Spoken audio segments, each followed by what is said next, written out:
La loi Bismuth, finalement, relaxe plus qu'elle n'engrôle. Nous avons le plaisir d'être en ligne avec Peggy Sidor. Peggy, bonjour, Boker Tov. Bonjour, Boker Tov. Journaliste au Jérusalem Post et spécialiste du dossier du monde orthodoxe en Israël en particulier. Avec vous, bien entendu, on va parler de cette loi sur l'enrôlement des élèves des yeshivot. Je voudrais d'abord faire le clair parce que nous entendons plusieurs avis, des avis qui sont parfois contradictoires quant au contenu de la loi. Alors je voudrais m'arrêter avec vous sur le contenu de la loi et en particulier sur une donnée qui peut paraître un peu fastidieuse mais qui est importante. Est-ce que d'après la loi Bismuth, eh bien, le nombre d'élèves des yeshivot qui doit rentrer, s'enrôler dans l'armée israélienne dans les 2 prochaines années va augmenter sensiblement ou à peine augmenter? Non, il va baisser. Ah, il va baisser. Eh ben alors, ça, c'est un nouvel avis. L'effet s'est ressenti tout de suite. La semaine dernière, il devait y avoir un nouveau contingent de jeunes Haredim qui devaient s'engager dans le régiment spécial, la Hashmonaïm, Oui, et il attendait 103 nouveaux conscrits, et ben, il n'y en a eu que 70. Et oui. la raison qui a été expliquée, c'est que ils attendent tous de voir si la loi est accordée parce qu'elle va changer sensiblement des choses. Je veux dire, sur un point très simple, hein, pour commencer, il y en a plusieurs, mais la première chose, l'idée, le projet de loi qu'avait présenté Edelstein et qui lui a coûté sa carrière Oui. d'ailleurs, comme vous savez, était d'abord et avant tout, il y avait plusieurs clauses, mais la première était on donne un premier baccalauréat, un premier report de ce qui se passe, de où on en est, dans quelle mesure la loi est observée, au bout de 6 mois. Et à chaque fois, tous les 6 mois, de vérifier. Est-ce que vraiment il y a le nombre de jeunes qui étaient attendus à être s'enrôler qui s'est enrôlé? Est-ce que tout se passe comme il faut? Dans la loi de Bismuth, ça apparaîtra la première fois dans 1 an et demi. Et après, c'est une fois par an seulement. Mhm. Ça, c'est la première chose. Donc, les capacités, si vous voulez, De de contrôle. je ne vais pas utiliser le mot débiné, mais c'est presque impossible. Autrement, sont beaucoup plus grandes. C'est le fromage de gruyère. Il y a plein de trous. Ensuite, Concrètement, Peggy, combien y a-t-il sur ces 1 an et demi? On parle de 8 400 non, élèves des yeshivot qui seraient enrôlés? non, dans la loi de Bismuth, on parle de moins. On parle de 6 800. Là-dessus, il y a une grande partie, je crois que ça remonte à peu près à près de 1000 qui seront incorporés dans des services civils, Co- Magen David Adom, dans les hôpitaux, toutes sortes de choses de ce genre. Et ça sera considéré aussi comme un service militaire, de leur point de vue. Et après, sur ça, il y en a encore qui doivent rester plus ou moins le temps qu'il faut. Donc finalement, à la fin du parcours, je crois que dans la loi Bismuth, on a à peu près 2800 de moins que d'après la loi Edelstein. Si vous donnez une idée de là où ça Oui, va. alors 2800 de moins, mais combien ça fait de... Combien y aura-t-il, on va dire, pour l'année, disons l'année 2026, combien y aura-t-il d'élèves orthodoxes qui vont s'enrôler dans l'armée, selon cette loi? La loi Bismuth, ça ne dépassera pas les 3000. Ça dépassera pas les 3000. Or, concrètement, aujourd'hui, il y a combien d'orthodoxes qui s'enrôlent? D'après la chose en principe, en ce moment, ça devrait être plus. Ça devrait Ça être devrait. plus. En fait, la loi Bismuth, finalement, relaxe plus qu'elle n'enrôle. Plus qu'elle Et n'enrôle. c'est la raison pour laquelle elle a été acceptée, on va dire, par une partie importante des rabbins orthodoxes. Une partie, ce qui est intéressant, c'est qu'il y a une partie d'entre Oui. eux qui s'y opposent, parce que pour deux raisons. Alors, ce matin, il y a une déclaration du grand, le Posek Ador, le Rav Landau, qui a dit je m'oppose à cette loi parce que il a été publié que cette loi servirait à n'enrôler que les Bachoré et Shivot Sfaradim. Comme je vous en avais parlé Oui. récemment sur ce plateau déjà, Oui. le sentiment de mal à l'aise, vraiment de malaise profond dans la société haredi à ce sujet, c'est qu'ils sont accusés, les rabbins sont accusés de sacrifier en fait les yeshivot, les étudiants des yeshivot sfaradim.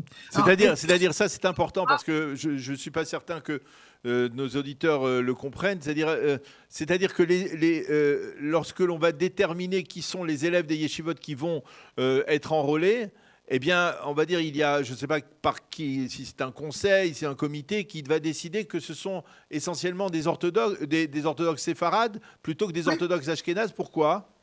c'est la- bah, pour sacrifier ceux qui comptent moins. Ah. Hein. C'est-à-dire, c'est aussi une... Alors, Daniel, je ne peux pas vous dire dans quelle mesure c'est exactement ce qui va se passer. Personne ne le sait, pas Oui, seulement moi. c'est vrai. Personne ne le sait. Mais cette rumeur est coriace. Et ça fait déjà plus d'un an et demi qu'on en parle. Ok, moi, la première fois que j'en ai parlé, ça remonte à plus d'un an et demi, presque 2 ans, dans un article que j'avais publié au Canada, et dont il ressortait que c'était le véritable profond malaise à l'intérieur de la société ultra-orthodoxe. Oui. Ce qui fait qu'il y a beaucoup qui ont peur de ça. Deuxièmement, pour revenir au projet de loi, les sanctions. Alors, dans la loi Edelstein, les sanctions étaient immédiates. Dans la mesure où, au bout de 6 mois, vous vérifiez ce qui se passe, ils n'ont pas rempli les normes demandées, les sanctions sont immédiates. C'est-à-dire, on arrête les budgets des yeshivot, on arrête toutes sortes de choses. Dans la loi Bismuth, non, on attend et les sanctions ne sont pas immédiates. Ça prend 1 an ou 1 an et demi, et après ça, bon, aller chercher les chevaux qui sont sortis de l'écurie. Je veux dire, c'est vraiment pas sérieux. Maintenant, ce qui est assez intéressant, Mhm. l'attitude de Netanyahou, Benjamin Netanyahou, qui ne dit pas un mot. Il n'a pas, même pas dit un mot sur la qualité de la loi, du projet de loi de Bismuth. C'est lui qui l'a fait bouger, qui l'a mis à la place d'Edelstein. C'est lui qui lui a donné le pouvoir de faire cette loi. Or, il n'a pas dit un mot, ni en bien ni en mal d'ailleurs. Rien du tout. C'est peut-être parce que Benjamin Netanyahou, on va dire en vieux routier de la vie politique israélienne, comprend très bien que s'il s'exprime sur ce sujet, cela aura des répercussions même électorales, on entre en année électorale. Absolument. Alors, il y a une mini-rébellion au sein du Likoud. Et il y a une tendance de rébellion plus sérieuse au sein de ce qu'on appelle la Tzionut Datit, le sionisme religieux. Alors, ce qui est intéressant, c'est que le sionisme religieux, ils ont à leur tête le ministre Smotrich, qui n'a pas dit un mot sur tout ce sujet. Mais pas un mot. Oui, il en a parlé hier Je quand même. suis Il en a pour, ni parlé je hier. suis contre, mais rien. Non, Comme non, si ça ne le concernait absolument pas. il en a parlé hier. Il a dit qu'il posait des conditions quelque part hein, aussi hier. Oui, c'est la première fois qu'il s'est exprimé, Ouais. mais il ne dit rien sur le contenu de la loi. Mhm. Ni la loi d'Edelstein, ni la loi de Bismuth. Or, il faut quand même se rappeler une chose, c'est que dans le contexte de cette guerre que nous menons depuis plus de 2 ans maintenant, la part des jeunes Sioniste religieux. ah non, mais c'est hors norme ce qui se passe. Et ils se sentent vraiment trahis. J'entends des discussions, des déclarations de femmes de réservistes qui se retrouvent seules 4, 5, 6 fois par an avec des fois plusieurs gosses à la maison et qui se sentent complètement trahies et abandonnées. Oui, alors justement, vers où va-t-on à votre avis? On a déjà vu hier les tensions. On voit qu'il y a une sorte d'érosion au sein même de la coalition gouvernementale. Vous parliez du sionisme religieux. Il y a déjà un ministre, Ophir Sofer, qui a annoncé qu'il votera contre. Il est probable qu'il y en ait d'autres. Et au Likoud aussi, on voit qu'au Likoud, Oui, on oui, aussi à comprend l'écoute. Ouais. on comprend que c'est un enjeu essentiellement électoral. Est-ce que, je veux dire concrètement, tel que vous le voyez, puisqu'on dit que cette loi est même en procédure express, ça va durer quand même quelques semaines, vous pensez que cette loi va être votée au bout du compte? Ces avis sont partagés Oh, là-dessus. d'abord, il ne s'agit pas de quelques semaines, il s'agit de quelques mois. Ah bon, quelques mois, parce qu'on Ah parle, oui, on parle non, d'une ça prend du procédure temps. express.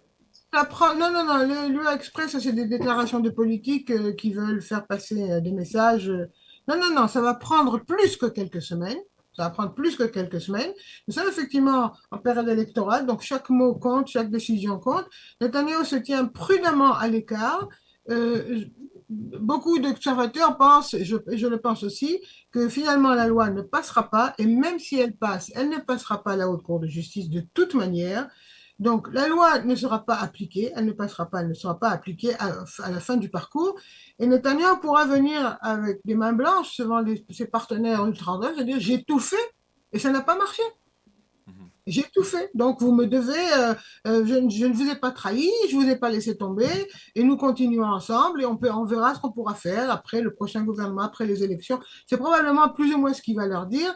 Oui. D'ailleurs, je pense qu'une partie d'entre eux le comprennent. Le ministre, non, il n'est plus ministre, Meir Porush, enfin, il a déclaré dans des circonstances privées euh, que cette loi, tout ça c'était très beau et très important, mais qu'il ne savait pas si ça allait vraiment donner des résultats. Enfin, il a nié après avoir dit ça, c'est dans une conversation privée que quelqu'un a entendu, mais moi je pense que ça révèle absolument. C'est-à-dire que est-ce que vous pensez que les orthodoxes, lorsqu'il sera clair que la loi ne passe pas, lorsque le vote échouera, les orthodoxes entameront ou participeront à une initiative de dissolution du Parlement et d'élections anticipées? Pas sûr, pas sûr, mais ce qui compte surtout, c'est que quelles que soient les réactions à ce niveau-là, la possibilité que les partis qui sont aujourd'hui dans l'opposition puissent venir présenter, faire miroiter aux partis ultra-orthodoxes, venez avec nous après les élections, nous vous donnerons plus, ne marchera pas parce qu'une fois que la haute cour de justice ne permet pas cette loi, personne ne pourra la faire passer, ni à droite ni à gauche. Alors concrètement, si on arrive à cette situation dans les prochains mois, c'est-à-dire vers où on va? C'est-à-dire, est-ce qu'il y a une possibilité?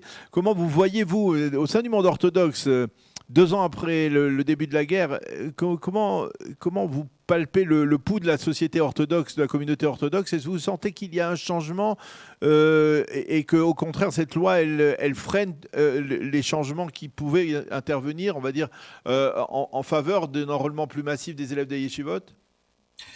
C'est un phénomène qui a commencé avant la guerre. J'en avais parlé, je crois d'ailleurs, sur votre plateau, Oui. il y a plus de 2 ans, quand personne ne s'attendait encore à cette catastrophe qui s'est abattue sur nous.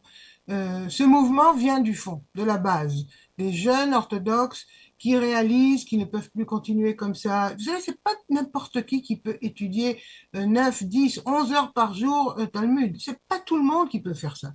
C'est pas tout le monde. Le phénomène de jeunes qui sont enfermés dans les yeshivot, même s'ils ne participent pas vraiment, même s'ils ne sont pas vraiment dans le coin, c'est un phénomène que nous connaissons depuis au moins une vingtaine d'années, au moins, si ce n'est plus. Donc, il y avait un mouvement de base que les rabbins essayaient de contenir pour qu'ils ne débordent pas, de jeunes qui obtenaient la bénédiction de leurs rabbins, de leurs enseignants, pour aller étudier, pour améliorer leur situation financière à la maison, parce que la plupart, comme je vous le rappelle, comme tout le monde le sait, ils se marient très tôt, il y a des enfants très tôt, et donc il faut les nourrir. Je veux dire, bon, c'est un mouvement qui avait commencé à prendre même un peu d'ampleur. La guerre a tout changé, parce que c'est un mouvement qui s'attendait sur du temps. C'est-à-dire, les plus optimistes, même dans le contexte ultra-orthodoxe, parlaient d'au moins une dizaine d'années pour que les choses s'équilibrent entre ceux qui vraiment veulent consacrer leur vie entièrement à l'étude, quel qu'en soit le prix, et il y en a beaucoup plus qu'on se l'imagine d'ailleurs, et ceux qui décident que non, ils veulent continuer à vivre dans un contexte ultra-orthodoxe, le même genre de vie, les conditions, mais aller étudier, travailler, et ça passe par le service militaire, alors ça passe par le service militaire, ok, on le fera. Et ça, tout a été arrêté, bloqué, parce que la guerre a eu des exigences complètement différentes. Il a fallu augmenter le rythme, précipiter les choses. Les rabbins sont débordés, ils ont très peur. Là-dessus, c'est agreffé, ce dont nous avons parlé d'ailleurs la dernière fois et aujourd'hui encore. Est-ce que le prix va être payé par les étudiants séfarades ou les Chosrim Bitchouva, ceux qui sont le moins bien vus dans les yeshivot, il faut le dire. Hein, je veux dire, c'est pas vraiment très équilibré l'attitude. Et il y a une crainte de ce genre qui va se passer. Donc il y a des tensions au sein des partis ultra-orthodoxes, ça se passe pas très bien. Vous savez ce qui se passe avec Ariel Derry. On le poursuit parce que son électorat craint que finalement il sacrifie finalement. Mhm. Ben, je ne sais pas, vous savez à qui a été donné le don de De la la profession, prophétie. de la prophétise. Ouais. Je ne veux pas être parmi eux. Mais je pense que nous arrivons petit à petit, peut-être pas tout de suite, mais nous arrivons à une situation dans laquelle ce qu'on appelle en Israël la chevrat alomdim, c'est-à-dire la société dans laquelle tout est voué à l'étude de la Mhm. Torah et tout gravite autour. Dans la mesure où ça sert cet intérêt primordial, l'étude de la Torah, je crois que nous arrivons au début de la fin de cette anomalie sociétale, parce que ça n'a jamais existé dans le peuple juif. Il n'y a jamais eu autant Ouais, bien d'étudiants dans sûr. les yeshivot. Jamais. Bien sûr. Eh bien, il va falloir peut-être s'armer de patience, effectivement, voir les choses à long terme. C'est peut-être. Surtout, si vous permettez-moi, surtout prier pour qu'il n'y ait pas une grosse guerre qui éclate de nouveau, parce Mhm. que là, de nouveau, ça va complètement tout changer. Il faut espérer qu'il n'y ait pas de nouveau une guerre prochainement. Eh bien, Peggy Sidor, merci beaucoup de nous avoir expliqué aussi clairement ce dossier qui est complexe et qui suscite tant de polémiques au sein de la société israélienne. Merci beaucoup d'avoir été avec nous ce matin. Bonne Merci continuation, à Peggy. vous. À bientôt.